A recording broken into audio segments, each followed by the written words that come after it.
Good morning everyone. Today we will study about classification of matter. Matter can be classified into pure and impure substances. Let's start with pure substances. What are pure substances?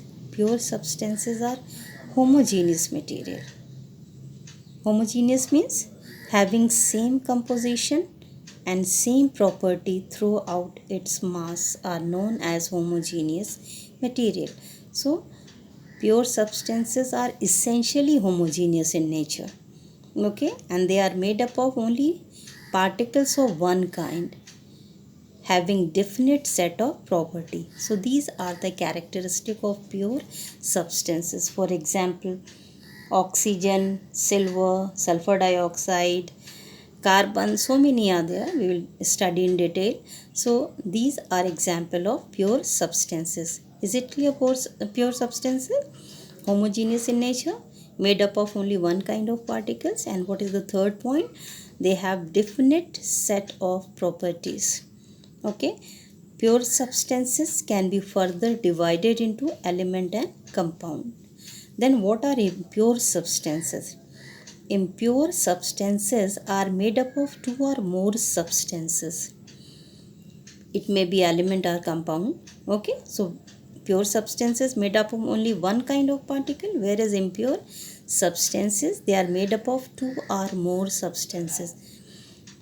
They may be homogeneous or heterogeneous. Okay, how to define heterogeneous? Having different composition and different properties in different part of it, known as heterogeneous. So impure substances may be homogeneous as well as heterogeneous, but they are made up of two or more substances mixed in any proportion. Okay, so this is the difference between pure substances and impure substances. Under heading of impure substances, we will study mixture. Okay, so before starting classification of pure substance, you should know a little bit about what is the difference between atom and molecules. Okay, matter is built up of elementary particle, that is atom. Molecules are ion. So what is the difference between atom and molecule? This you try to understand.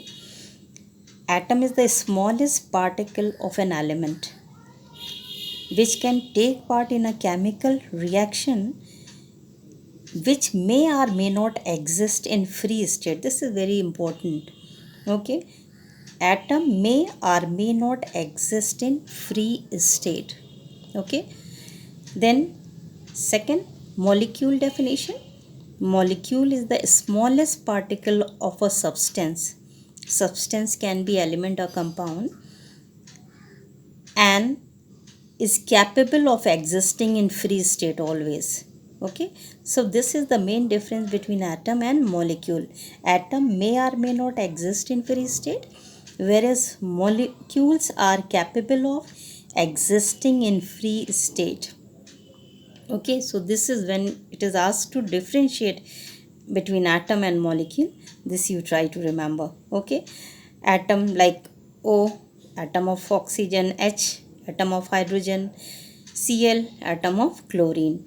But if it is written O2, it means it is one molecule of oxygen, H2, one molecule of hydrogen, Cl2, one molecule of chlorine. Okay, and then what are ions? An ion is any atom, a group of atom having positive or negative charge. Okay, clear? What are ions? Ions are charged particle. There are two type of ions, cations and anions. Cations are positively charged ions. Anions are negatively charged ions. So what are ions? They are charged particles. Okay, like Cl minus, this is example of anion. H1 plus, it is example of cation. Okay, so this is clear. Atom, molecule and ions. Then we will start classification of pure substance. Pure substances can be further divided into elements and compound. So what are elements? First this you try to understand. Okay, what are elements? Element is a pure substance. which cannot be broken down into two or more substances by any physical or chemical process. Okay, then they are made up of only one kind of particles. This point, remember, atoms are made up of only one kind of particles. Okay, for example, elements oxygen, hydrogen, chlorine. Oxygen is made up of two oxygen atom. Okay, chlorine is also made up of two chlorine atoms. So all are example of element. Element can be monoatomic, diatomic or polyatomic. So first you should know what is the definition of atomicity or what is the meaning of atomicity. Atomicity is the number of atoms present in a molecule of an element. Is it clear? What is atomicity? Number of atoms present in a molecule of an element. For example, noble gases are monoatomic. Okay, it means they are made up of only one atom, like helium He, neon Ne, argon Ar. Diatomic means one molecule of that substance is made up of two atoms, like hydrogen. Diatomic, H2 is the formula. One molecule of hydrogen is made up of two atoms of hydrogen. Same way oxygen. Polyatomic means they are made up of more than two atoms, like ozone. What is the formula of ozone? O3. It means one molecule of ozone is made up of three atoms. Same way phosphorus, tetraatomic. Okay, polyatomic common name you can use. It is tetraatomic. It means one molecule of phosphorus is made up of four phosphorus atoms.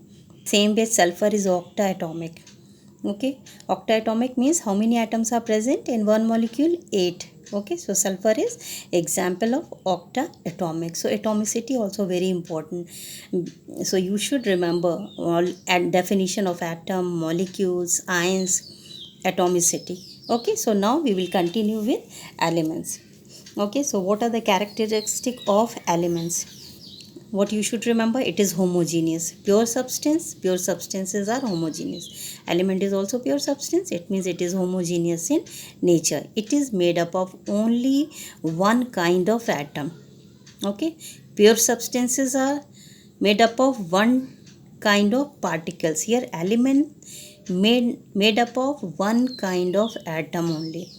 Okay, and it cannot be broken into two or more simpler substances by any physical or chemical means. Okay, so these are the main characteristic of elements. Now there are almost 118 elements discovered so far. Okay, some are normal elements, some are not radioactive elements. Okay, so elements again can be classified into four categories: metal, non-metal, metalloid and noble gases. Okay, so first metal and non-metal, I think you already know how to define. Like we have studied in atomic structure topic. So metals, do you remember how to define metals? Those elements which have tendency to lose electron are known as metal. And non-metal, how to define? Those elements which have tendency to gain electron are known as non-metal.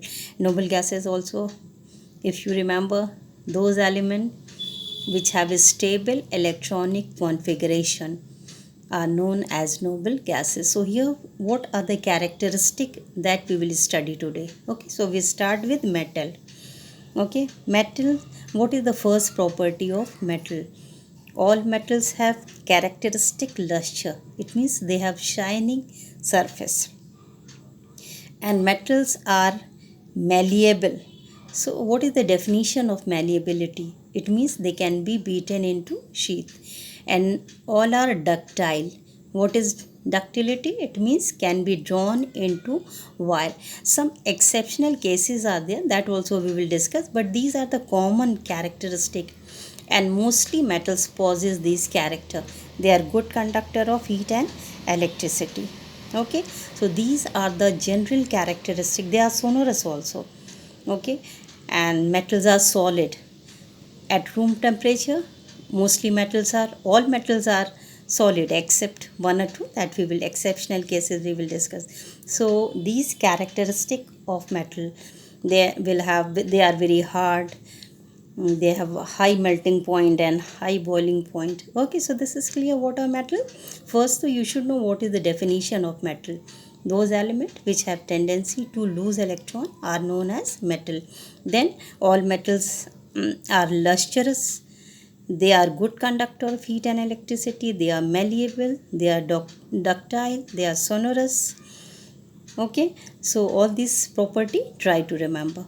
Then certain exceptional cases, okay, like mercury. Mercury is liquid at room temperature. Gallium is also mentioned. Gallium actually slightly above room temperature it is liquid. Okay, out of 118 only two elements are liquid at room temperature. One is mercury and second one is which one? Bromine, non-metal, exceptional case. We will discuss that also. But here gallium was mentioned, no problem. Gallium if handled, if touched, it also become liquid. So just you can learn. But if one metal is asked which is liquid, which one is liquid at room temperature? Mercury only. Okay, then don't write gallium. Gallium slightly above room temperature, very slightly above room temperature, it is liquid. Then malleability and ductility. Which metal is not malleable and non ductile? Zinc. It is brittle metal. Okay, so it is non malleable and non ductile. So this is exceptional case. Then tungsten. Tungsten is poor conductor of electricity, not very good conductor of electricity. Metals are generally hard, but potassium, sodium, they are very soft metal. We can cut them with the help of knife. Okay, so certain exceptional cases you must learn. Okay, otherwise general property clear. Then we will take non-metals.